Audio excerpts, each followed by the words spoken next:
Good morning, friends. Welcome to week 7 of the St. Mark's Summer Kids Club. You guys ever seen one of these before? It's called a rain stick, and it makes the sound of rain, and you tip it from side to side.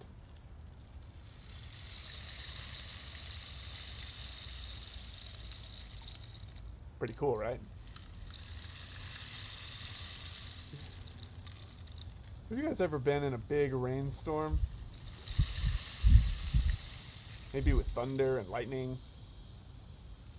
Wonder what it sounded like. How did you feel? Were you scared? Did anything help you get through it?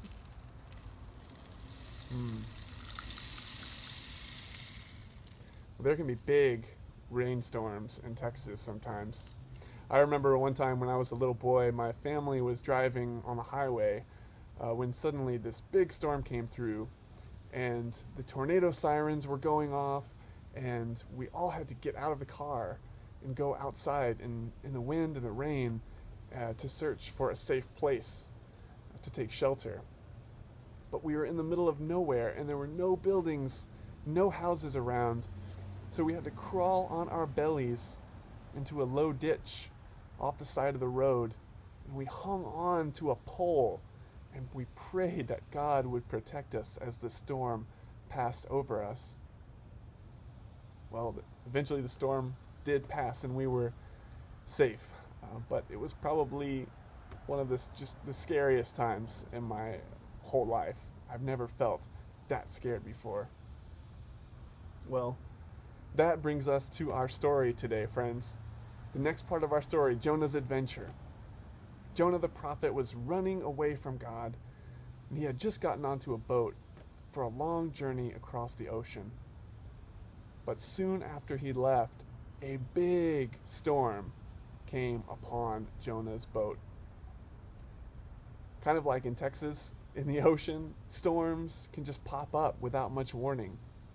And it's a very scary place to be caught in a storm because in the middle of the ocean, there is no place to take shelter. There's nowhere to hide. Well, at first, when the storm was just starting up, Jonah was asleep, actually, down below deck, the bottom of the boat. But the other people on the ship, the crew, they went to wake him up. Hey, Jonah! They shook him to wake him up. Get up! There's a big, scary storm. We've got to do something about it. Jonah really didn't know what to do. I mean, what could he possibly do about this big storm? But the people kept shouting, Jonah, please pray to your God.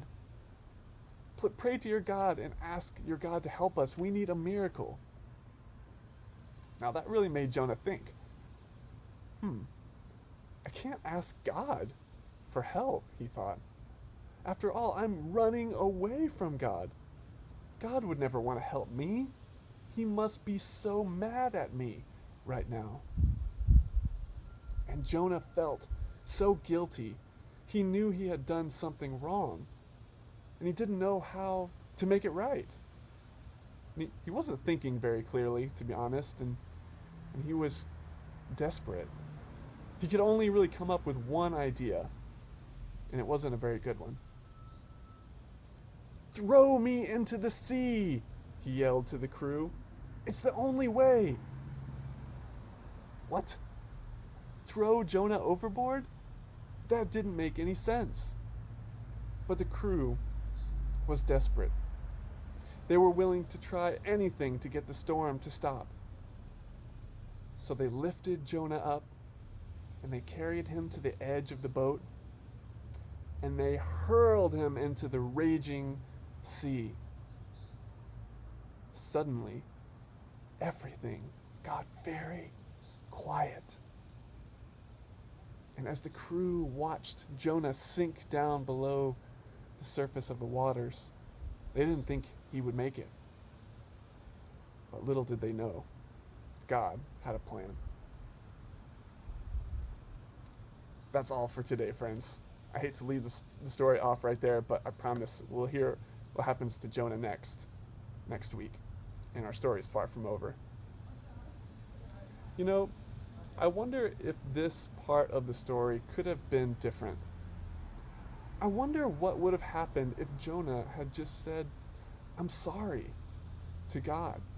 When he realized that he had made a mistake, maybe he wouldn't have had to, jump into the ocean. Jonah thought that God was angry with him and wanted him to suffer. He didn't really understand much about God's love and forgiveness.